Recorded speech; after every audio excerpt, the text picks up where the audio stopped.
here with all of you. I'm Malika Andrews with ESPN, and having this conversation with both NBA Commissioner Adam Silver and the founder and CEO of Dapper Labs, Roham Gary Guzlu. Give a round of applause for both gentlemen, please.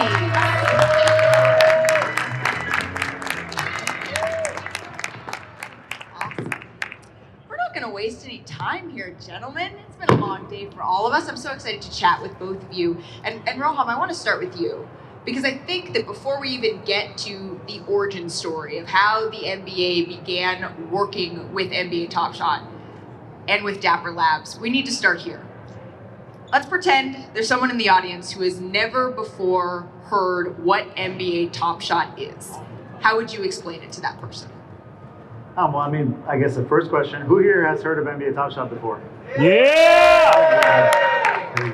So I guess we've got a pretty sophisticated audience. Adam's heard me say this before in terms of, I used to like talking about NBA Top Shot as almost like a fractionalized membership program into the leagues. Whoever you're a biggest fan of, whether it's a player, whether it's a team, whether it's the league as a whole. It's a new way for fans to connect with their favorite teams, players, etc. But I think what most people here would say is what brought them to NBA Top Shot and what they get joy out of is just the combination of the nostalgia of collecting. So whether it's trading cards, whether it's memorabilia, folks that have experience with collecting, when they come to Top Shot, they see our peer-to-peer marketplace 24/7, and in addition, there's sort of where we're placing emphasis on for next season is investing in the collector experience and investing in helping collectors connect with each other. So, last season we sent over 1,000 collectors to NBA games. This season we're doubling down on that. We're sending out merch. We're letting collectors invite each other with QR codes, activate each other with an app that, for the first time, makes the experience kind of modern and mobile. So in short, we think NBA Top Shot is the best way for NBA fans to connect with their sport, and the best time to get started is now. Adam, when you first heard of this, what was your initial impression? It's interesting. I'm glad you asked Roham that question before me, because he gave a really complex, innovator's explanation. I would have said digital trading cards. and for me, when I first heard about this, I think of myself earlier in my life when there were, growing up, there were really only baseball trading cards, I think, in my day. And I look back, I have two older brothers, and my oldest brother was the biggest baseball fan. And I say, whatever happened to that Mickey Mantle card? It's worth a lot of money now, and it's, who knows? And the issue with paper cards, of course, is, there's lots of issues with them, but one is, where do you store them? How do you keep them pristine? How do you guarantee that they're authentic? You could go down the line. And then, Dapper Labs came along to us with this notion of NBA Top Shot. And again, simplistically for me, I think of this collectible that's digital, but that can be tracked forever. You can own it in a way where you can show people by, through your phone or put it in a digital frame or whatever else, but it's got a unique identification, and therefore it can be traded multiple times. It always retains that clear identification, and it allows, again, going back to Roham's answer, we were just talking about this, that remarkably, and thanks to all the fans, we had all-time record attendance this year in our building. So people want to be out and about, and I don't think it's just post-COVID. People love the experience, and our teams have done a fantastic job bringing people out there. But it's capped by how many people can come into a building, and also geographically by who has access to those buildings. But then you take something like NBA Top Shot, and we know we have a social media community around the NBA, it's almost hard to believe, of nearly 2 billion people, meaning 1 out of 4 people on the planet follow some component of the NBA. And now there's a way to have ownership over that, to have that moment that can be yours. And it doesn't have to be at a huge amounts. I mean, there's lots of stories about people who bid up famous moments, but there's something for everyone there, and again, which you can really feel ownership over something. Yeah, I think I had a similar understanding at first, but a word that you both just touched on that I think is emblematic of what you guys are doing is community, Roham. And so what have you done and what has NBA Top Shot done to try to build that? Try and build community. Yeah. Well, I mean, NBA Top Shot, it's just a currency that brings people together. The community exists. It's the NBA. It's been working on it for 78 years, and it'll be around for decades or hundreds of years to come. And NBA Top Shot is kind of the currency that brings people together, the backbone that lets fans connect with each other, trade on the marketplace 24/7. And in terms of what we've done for the community, last season, as I mentioned, we sent over 1,000 fans to NBA games. This season, we're going to double down on that, and we want to make it so that the community can connect with each other. You've seen early indications of the booth outside. If you haven't, please stop by. If you don't have the app, please download it. At NBACon, we're testing geo-gated pack drops for the first time. So we want to let fans be able to access special exclusive content based on where they are. So if they go to more NBA games, they should get rewarded for it.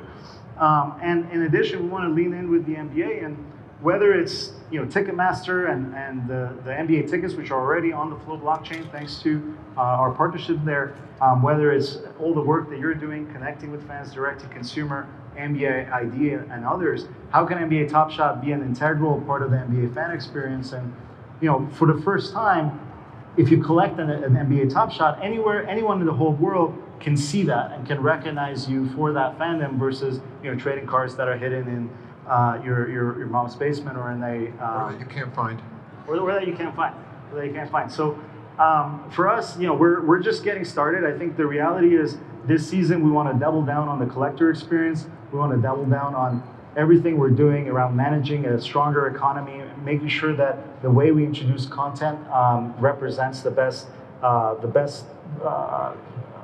basically the best for the fans. And we want to bring fans together and make sure that NBA fandom can thrive digitally as well as physically. It also speaks to, I think, the global nature of the game right now, being able to collect, not just with, like you said, the people that are around you, but people all over the world, Adam. I think that's absolutely right. I mean, you think of our league now, and now just Victor Wembanyama being most emblematic of that, another first pick who's born outside the United States, of course, a French player, and we now have players who are, we're getting close to a third of our players were born outside the United States. So in a global league, again, it's frustrating to me sometimes that we can't do more to physically bring the games to people around the world. I mean, we play occasional regular season game internationally, a bunch of preseason games, but those are just one-offs, and it's nice to do, but we're gonna, in terms of a percentage of NBA fans that we impact, it's 0.1 or something like that. And so that was what was so attractive to us about Top Shot, is that the way to truly scale is through digital products, and products that, and now with your new app, that are, are easily accessible. I mean, the world is on phones. It's not just in the United States. And what it's done for our game is it's made not just the live games accessible, but a library of everything that's ever happened in this league, and then these special moments. And again, I think people look for those unique connections. And when there's something that you can own, and own forever if you choose, or trade at some point, and I'll add, from a player standpoint, I mean, even back to my example of the Mickey Mantle trading card, which I don't have, but I think from an athlete standpoint, that when we read about those cards that get retraded, in some cases in millions of dollars, that the people who are benefiting from those trades, the speculators, have nothing to do with the player, him or herself, the people who created it. So there's something nice about that whole blockchain notion too, that they're, where you can, you, the originator of that moment, can stay connected to it forever. Let's talk a little bit more about the app. You all launched it recently around the playoffs. What have you learned? How was it received? And what are your favorite aspects of it, Roham? Well, the app is, I hope everybody here has the app. It's still in sort of testing phase, but we're seeing great results, 3 times higher retention for users that have the app. Most of the pack drops will be selling out in 12 seconds or less. But I want to make a comment on the international point. It's interesting that about a third of NBA players are international, because that's the same ratio as NBA Top Shot. We've got a third of our collectors based outside of the US and Canada. And in fact, we have team communities based around individual NBA teams, and the community for the Spurs, their team captain is, I think, somewhere here, and traveled over from Dubai. Is that right? And so, you're already seeing communities from around the world that are forming around NBA teams that are obviously here in the United States. And even though they can't attend the games in person, the app is a way that they can connect no matter where in the world they are. So you'll see us putting in more social features into the app, making it kind of more of a hub for collectors, not sort of splitting our community across Discord and Twitter and all the other social networks that exist. And so I'm just excited for the new season to kick off, because we want to integrate the app with the fan experience in a way that no one's ever really seen before. And I love that you mentioned and you followed on the international piece, the global reach of all this, because the number one pick is an international player, the reigning MVP, an international player, and the reigning finals MVP, also an international player. So we're seeing this audience that the NBA we have over the last several years, continue to grow. You said still in testing, still getting some feedback back, but as an innovator, what have you learned over the past season that you want to then see expand? Well, it's been a volatile time for our whole industry, but I think, for us at Dapper, on the one hand, we see the technologies that we're working on, Web3, the decentralization, internationalization, sort of, and we have full confidence that that's going to change the world in ways that we can't predict over the long term. But in the short term, right now, we have so much work that we need to do, just making the NBA Top Shot product better and bringing folks together in new and innovative ways. And so, from our perspective, it's just we want to listen to the fans. We want to make sure that we're fully engaged, and then we want to push the boundary forward on the technology. So one thing I mentioned earlier is geo-gated pack drops, but I can also give another sort of alpha leak for the community here. We're going to bring the peer-to-peer marketplace fully to the App Store, which means that fans won't need to juggle between the mobile app and the website. A normal fan will be able to download the app, trade with their friends, buy and sell any Top Shot anywhere in the world, simply through double-clicking on the power button on their phones. And so these things sound simple, but Top Shot, we launched it as the best Web3 product.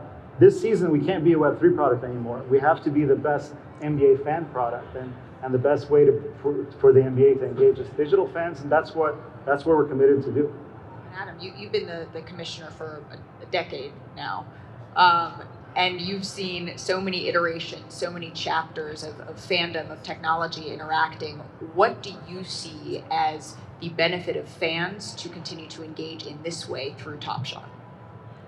At the end of the day, people are in love with the drama, the stories, oh, yes. the personalities, yes. all the things that you do in your day job on ESPN. Broadening these players and demonstrating how multidimensional they are. That's why social media has had such a big impact on the NBA. But just as importantly, and to your earlier question, we have to continue to innovate in every way. I mean, if you think from old technology, play-in tournament. I mean, think about that. It's difficult within a big institution like ours that has been around for 78 years to make those kinds of changes. But we think that that's an example of innovation that's been very effective. You and I were just part of an announcement around the in-season tournament. Another form of innovation. Now, what comes, I think, following that innovation are all kinds of technological opportunities to innovate around that, to bring that content to people globally. But something I've said before, again, because our buildings are essentially full, we can't scale our arenas. So then, and recognizing that 99 point something of our fans only experience the NBA through some sort of media, what can we do to bring those fans even closer? Because we know for people who are here, just being at a summer league game, for example, for a lot of our fans who either don't get to go to NBA games or never get that close to the court, it's an amazing experience. I hear that all the time. I mean, we're going to have 85 games on ESPN roughly here, and it's incredible. Something that came out of nothing, really, has become a huge fixture here in Las Vegas. But then through technology, then how can we extend beyond that? And I think products like NBA Top Shot are one of the ways to do that, where fans globally who will never even be in the country that an NBA game is being played, let alone in an arena, can then feel directly connected to it and to the league. And we've seen the NBA time and time again be a leader in connecting through new technology. That's something that you all have been on the forefront of, that you've pushed toward. For you, Roham, do you think that the NBA, maybe is it different, the way that the NBA fan base interacts with the sport, with Top Shot? Is that different than we see in other leagues? Well, the way the NBA fan interacts with the NBA is very different, but also the way I think the NBA interacts with startups and technology companies is different. And I think the combination is absolutely amazing. The NBA fan, the fandom is much more, is much more diverse. It's centered around players or teams or the league as a whole. People sometimes follow players from team to team. That's something that doesn't happen in other sports. And there's just a much more diverse kind of exploration of fandom. Some people will go through history. Some people will go focus on rookies and sort of speculating on what's going to happen this season. And I think that adds to the richness of the product. Now, I would say, and in addition, kind of the way that the NBA has been with us as a partner has also helped us think innovatively and also think big and be sustainable. We started this product in a very different environment than today, and we've learned a lot over the past 2-3 years, and our focus is going to be building a category, this digital collectibles category. Just like trading cards have been around for 100 years, we want digital collectibles to be around for 100 years and more, and to essentially become the currency of fandom that all of you can, and all of your children can play with and interact with and be obsessed with in terms of the sport. How have you seen, because we talked about the Mickey Mantle cards, and I know that there are plenty of people who, I see it in my own family, the card collectors who are then like, gosh, this isn't a 10, I put this in my chair and then it got all funky. How have you seen this migration of younger fans interacting maybe with a different generation of fans, all within NBA Top Shot? Well, I think we're just starting to see it now. We're just starting to be more active at trading card conventions. We rolled out our booth at several conventions now in the last few months, and I think we're just starting to have the kind of the very first thing a non-Web3 or non-crypto person does when you tell them about a new product is they take out the App Store and they search for NBA Top Shot on the App Store. And until 2-3 months ago, nothing showed up. And so we're kind of taking the steps to just be a much more accessible product, while at the same time protecting the scarcity of the high end, protecting the health of the economy, and making sure that sort of when a new user comes to Top Shot, it's actually clear where they should get started and how they should sort of think about deploying their time and energy. And I would say, from who here considers themselves a trading card collector? Yeah, not that many. So I think we have a lot of room to go. Trading cards in particular are an interesting area for us, but when it comes to the obsessive nature that sort of trade, Top Shot can be a lot more fun, because who here watches NBA highlights constantly? Yeah, it's the whole room. So it's a question of like, now you're going through your collection and you're engaging with the sport in a way that you get obsessed about anyway. And so how can we lean into that? How can we make it right there on your phone? And then as the technology gets better, as the world becomes more digital, even in the physical world we walk around in, whether that's the Apple headset or Meta with virtual reality, et cetera, our products are ready for it right then and there. How can you grab an NBA moment and blow it up all around yourself and sort of immerse yourself in what's happening? Those are the kinds of things I get super excited about. Adam, what do you get excited about? If that's what Roham gets excited about, what do you get excited about when you think about the future of this partnership? Sorry, what was the last word? The future of? This partnership. Oh, this partnership? Well, something we've been talking about, that at the end of the day, the NBA, in its essence, is as a league, and he's a technologist. And what I love about these partnerships is the combination of these real moments. It's not some virtual world, it's the NBA. These are the real players, they're walking around here. There's these actual moments with what sophisticated companies like Dapper Labs can do with them. And so what makes me so excited is that, again, it's easy for me to throw that challenge out there of how do we replicate this incredible experience of being in an NBA arena, or even being courtside in an NBA arena, which almost no one experiences, and how do we replicate that ways through technology? And to throw that challenge out to companies like Dapper Labs and say, all right, like we know under the right circumstances, we're as engaging a sport, engaging an experience as anything out there. I think and this goes well beyond the NBA. I mean, we sell experiences. I think that's what makes the drama of sport so attractive. That's what makes what you do at ESPN so compelling. And to me, I can imagine it, but I don't know how to get there. And he does, and that is to then transform these experiences that people have in real life, and then using all this new technology, the Apple glasses or whatever that come along, or the headset, and make those connections for a next generation of fans, the same way that, I grew up, watching largely through traditional media, or maybe once in a while getting to go to a game. When we talk about, I love the word technologist, by the way. You're a technologist. I love that. When you think about the future, when you think about the next steps, when you think about the big ideas that Adam has brought to you that he's talking about, how can it all at once, you have this intimate setting, but also have it be you experience something? How can you have scarcity, but also make it accessible to everybody? How do you balance all of that? I mean, I don't know if I have sort of a magic formula, but I think we in the short term, we try to learn as fast as possible. Sometimes it's not fast enough, but we eventually learn. And in the long term, we try to stay focused on the horizon and recognizing, what's the experience we want to create for people. We want to bring people together around topics they are passionate about and that they love.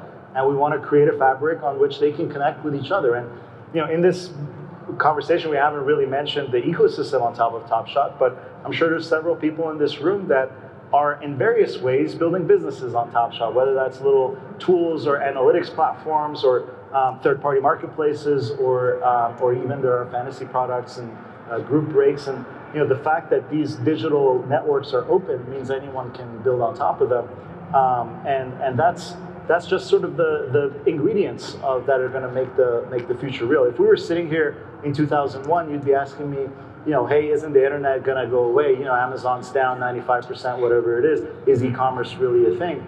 I truly believe no matter what happens in the macro environment, this concept of digital ownership and of what we do in the digital world transferring to the physical world, and digital communities mattering as much, if not more, as sort of the physical communities we live in. These are inevitable things that, whether it's 2 years, 5 years, 10 years, they're going to have an impact on everyone's lives here. Now, what can NBA Top Shot do to take the brand that 2 billion people, 1 out of every 4 people in the world are fans of, and actually pull that into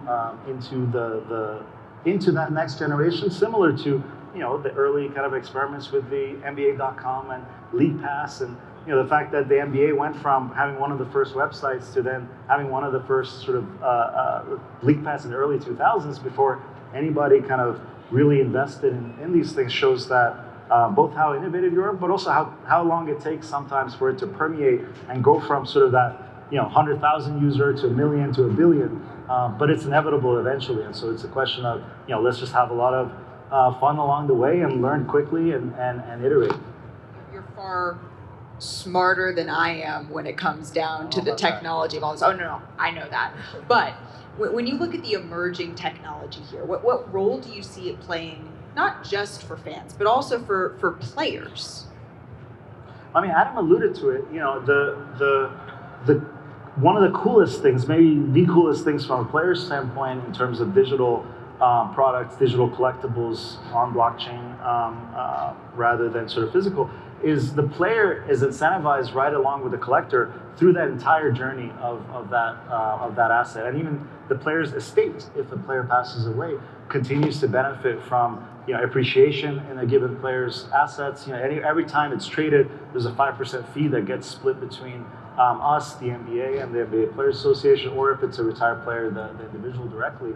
And that kind of permanent ownership that a player has in the IP that they're helping generate, that doesn't really exist anymore, right? Like if I'm a player that creates a jersey and then I get retired, I don't really see any residuals from that anymore. I don't see residuals from the trading cards that were sold when I was at the peak of my career. And I'm kind of off to the side. I have to do new things, but I don't have any ownership. I don't have any equity. And whereas this kind of is a form of ownership, it's more a royalty share than equity. But I think it aligns incentives from the start. And then you look at younger players that are just starting off, and this is a chance to connect with fans all over the world. And to your point, those players are now more and more international. Their fans are spread all over the world. And NBA fandom in general is very kind of, you follow players around different teams. And so, for the next season, we want to lean in, not necessarily, we have some fantastic partners, Kevin Durant and others that are just the top of their game. But how do we lean in with each new wave of incoming players and, in fact, give them an opportunity to build their fan bases, to connect with each of you. Some of you who've invested incredible amounts in the rookies of last season. So how do we kind of make connections that are personal, one-on-one, where everybody gets to benefit? And we're talking about some players have social media presences, some that don't. The good thing about getting involved in Top Shot and what we want to really make real for players is they benefit when their community benefits. And I'll give some example. Harrison Barnes is number 13 on the Sacramento Kings leaderboard in terms of on Top Shot. So he's both a big collector of his own moments, he's a big collector of his teammates' moments, and then he goes through and he connects with other collectors. He sent signed jerseys and others in a way that, so is Josh Hart and some others, but that's just kind of using that fabric of value that I was talking about for people to connect with each other in ways that they couldn't do before. I see that we're running low on time, so I'm going to end with this, and I feel like I could talk to you both all day long. This is so fascinating. But when you think about in 5 years, 10 years, Adam, what this could look like, what excites you the most? What do you see? What excites me the most, I again, take an old concept of fan club, and then think of it globally, digitally, and virtual.